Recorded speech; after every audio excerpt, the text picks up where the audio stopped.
Well, good morning. It has become a canning day, and we're going to continue on with that everything rhubarb. So we've got all three big guns out today.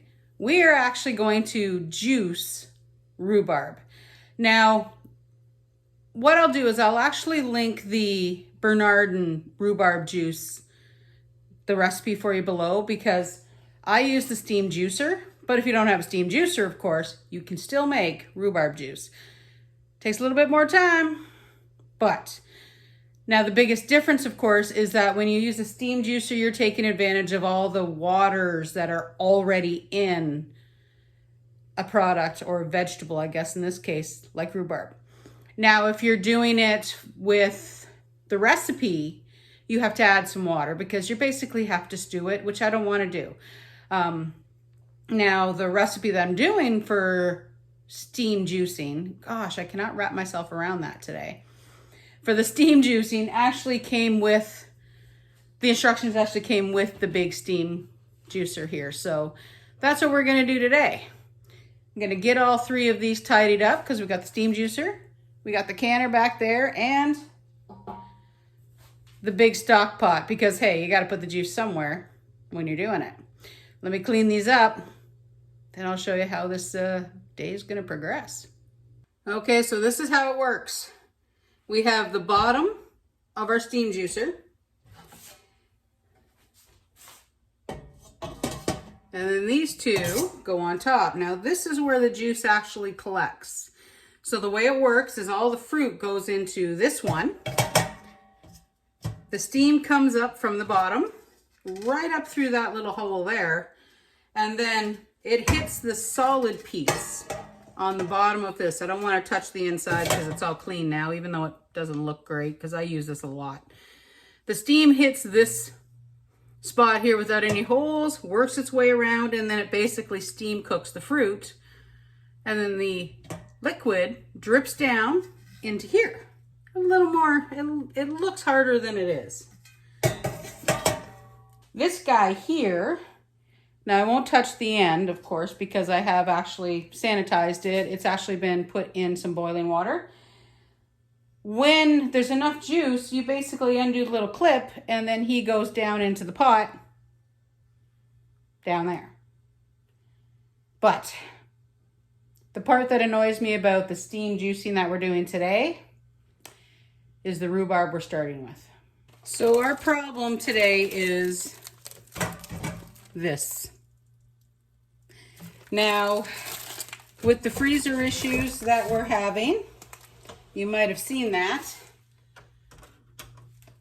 The rhubarb partially thawed out, which means all the fruit that we started to store for the winter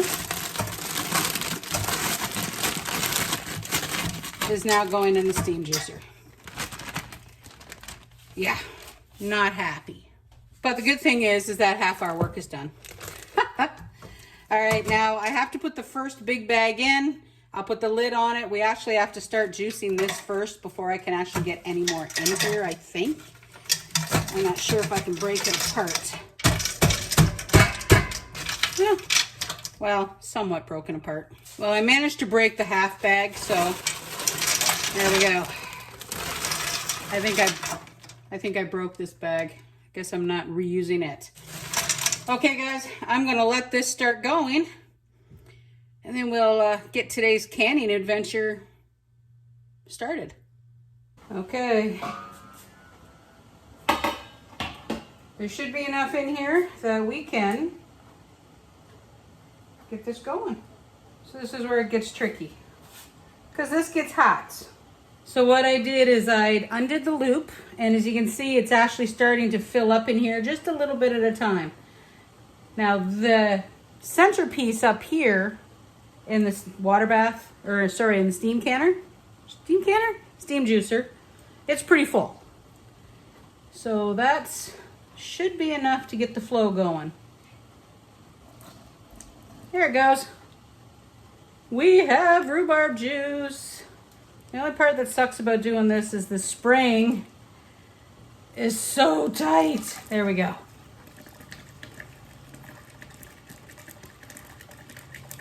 And it smells so rhubarby. So what I'm doing is I'm gonna fill the pot up before we do any jars. Now there are some people that actually fill this up directly into the jar, but when I do that with apple juice the first time, I kind of noticed that some of them had a stronger apple flavor than others. So for the rhubarb, what I'm gonna do is I'm gonna put it all in the big pot here, and then we'll just get it all done, and then we'll just can it. Oh, there we go. That's it. All right, so tuck that in without burning ourselves because this is hot. There we go. Lid on. And we'll let it keep juicing. That's all the frozen rhubarb in the steam canner. Sorry, I keep calling it a steam canner. Oh my gosh, the steam juicer. So we got the bucket, we got the knife so we can take the tops off. Time to get some more rhubarb because that rhubarb patch, whew, that rhubarb patch, we really need to use some up. Well, first batch of raw rhubarb ready to be trimmed and cleaned. It is time to drain this one more time. So we've already talked about the fact that rhubarb is mostly water. Now, when you use a steam juicer for things like apples, stuff like that, you do not drain this that fast. Now, grapes, of course you could, and now hopefully next year with the grapes that I bought, hopefully we have enough grapes to actually do grape juice. But with rhubarb, you drain it a lot. So, all right, time to clean this up and we'll get some more made. Well, there's a little bit still in here that I have to empty, but we have officially finished with the frozen fruit. So what I've done is I've set the fruit itself on a pot, just on a little bit of an angle, and that'll drip that last little bit out of that while it's cooling. This is filled back up a little bit again. I just kind of let the siphon effect do its thing. And of course, making sure that if it drips, tea towel, that if it drips, that it drips in the pot. Okay, so I'm going to let this cool off. This is what's left from 2.5 gallons of frozen rhubarb. So the frozen rhubarb, like I said, 2.5 gallons. This I feel perfectly comfortable putting out in the compost pile once it's cool enough for me to empty that out, because there's no sugar or anything in there. Now, the only thing that I have with the Bernardin recipe for when you don't have a steam juicer is that you add the sugar with the rhubarb in the water. And if you have a commercial, like a municipal compost pickup and collection, that works great. For me, it goes out to the compost pile. So that's the other reason why I like to do it this way, because I have no added sugar to this rhubarb. It just goes right out into the compost. I have to go get more rhubarb because we have enough for one batch and I want at least 2 more. So I'm gonna let this cool down and we'll keep on going. Okay guys, all washed up. Round 2. There we go. More rhubarb in the canner. More rhubarb in the steamer. This stuff here is still pretty hot, but this will be full before we're done. And that'll go out into the compost. So burner's on. Let's get this going. We're gonna go and get one more batch of rhubarb. Okay, we are ready to can. Yay! So I've got the canner warming up. First thing we're gonna do though is we're going to put sugar in the jars. Now, the Bernardin recipe is 12 cups of water with all the rhubarb and 2 cups of sugar. So you still need some sugar because even though this is rhubarb juice and it's rhubarb and it's still pretty tangy. So I don't put a lot of sugar. It literally works out to be a spoonful. The reason why I don't put a lot of sugar in here is because if I'm going to mix it with ginger ale, something like that, I don't want a lot of sweet. I actually like tangy. I'm the person that drinks water with lemon juice and nothing else. And don't worry about the fact that we're just putting the sugar in, because the sugar will dissolve when we put the rhubarb in. Now my canner will hold 7 jars. We're using the 750 ml jars just because I need to use them. Okay, you ready? There it is. I gave it a really good stir to make sure there was no problems, so there's lots of bubbles. Don't worry about the bubbles. Does not cause a problem. But look at that beautiful color. Does that not just look fabulous? So, back to safe canning methods. All of my jars have been washed in screaming hot water. My funnel was washed. My ladle was washed. Everything has been washed. The lids, current practice for Bernardin lids and ball lids was not to boil them, don't forget. They have also been washed. They're just over on the other counter and I forgot to bring them with me. And for these, it is 1 inch headspace. So I'm gonna fill these up and then we'll do our rim check. I've already done it once, but of course, when I wipe down the rims, I'm gonna do it again.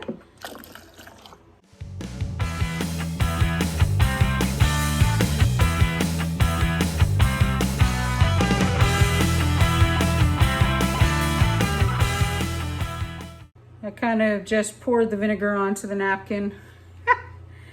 And of course, I got vinegar everywhere. So now all I can smell is rhubarb and vinegar. Now our handy dandy little magnet.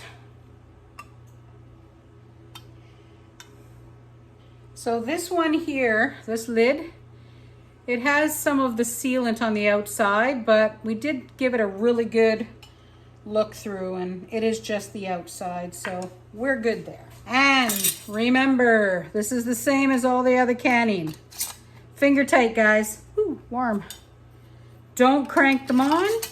If you crank the lids on, then that's when you get the lids buckling when they're trying to process, because it kind of really defeats the purpose then, doesn't it? And then of course you've got a jar that now you better be prepared to eat or drink. Alrighty, the water is actually warm enough we can get these in. So let's get the jars and set them on. Isn't that color beautiful? Oh, I can't wait to try this. Now, the water is not boiling yet in the canner. It is about the same temperature as the juice right now. Because remember, you don't want to put cold juice in a hot canner or hot juice in a cold canner. The reason being, of course, you could crack those glass jars. Alrighty, let's put them in. And I know we're gonna have to add a lot of water, so I'm gonna start boiling the kettle and we'll pour it on. Okay, there's the water. There's the lid. So once it gets up to the dark green on the steam canner, which of course, once again, we're using as a water bath. Once it gets up to the dark green on the little dial that you guys can't even see anymore, it has to process for 10 minutes, then we shut it off. Then we start prepping for round 2. Okay, so we're nowhere near done yet, but I needed to try it. So what I did is I just put a little more sugar than what's in the jars, of course. So it's slightly sweet, but slightly tangy. It's still warm. And our sparkling water. Ooh, doesn't that look pretty? Let's see.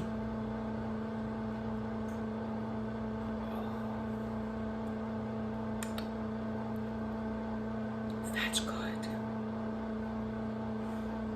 That's really good. So, yep, that's really good. Now, there's a few things you can do with this.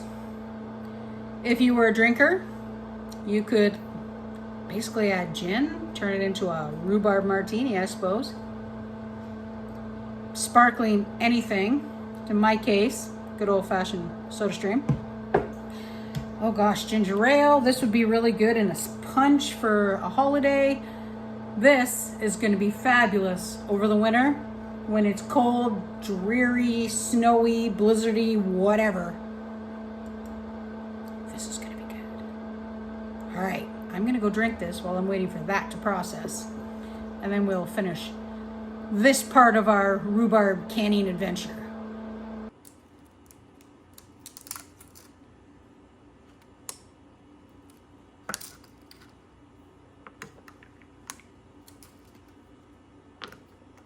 Check out the color of those guys. We have got 14 jars. I've got a mess still. That's the one I've been drinking. And we have one more. Of course, these ones did not get canned. But look at that beautiful color. Isn't that fabulous? Well, that was quite the canning adventure. We have got, like I said, 14 jars of rhubarb juice. I will probably do more because we have a lot of rhubarb. Once I get the freezer situation sorted, then of course I'll get some more rhubarb in the freezer. But unfortunately, unless I can get that freezer working, rhubarb in the freezer is not going to be a big priority, unfortunately, this year. But if I can get it in jars, we're good. So we're going to make some stewed rhubarb probably and things like that. But that is the steam juicer and making juice. So what I'll do is I'm going to link the National Center for Home Preservation. Now, rhubarb juice with the steam juicer is not on the National Center for Home Preservation. There is a Bernardin recipe that, if you don't have a steam juicer, works great. Now, this process is still a safe process. Just because I'm using a steam juicer, I'm just making the juice a different way. The canning process is exactly the same. So don't worry, safety is still top of my head anytime I do a canning job. But steam juicing also takes a long time. So I did lots of puttering. I've got the gardens watered. I did a whole bunch of other stuff in between all this, including 2 trips to the rhubarb patch. So made myself my sparkling water rhubarb mocktail. Still tasty. All the bubbles, by the way, happened when I put the sparkling water in. And I have a big mess to clean up. So there we go, guys. Rhubarb juice on our Canning 101 the Tammy way. Try that Bernardin link down below if you want to give it a try. I'm going to link the steam canner that I have and the steam juicer that I have so you can see what I use. And thanks for coming out. Go ahead, hit that like button, hit that subscribe button. Check out our rhubarb part 1. I'm not 100% sure yet what part 2 is going to be, but this could be part 2. Who knows? But like I said, go ahead and hit that rhubarb part 1 right here. Click that subscribe button. Click on the little bell so you'll always get the content notifications. You guys have a great day and thanks for coming out, and we'll see you again next time.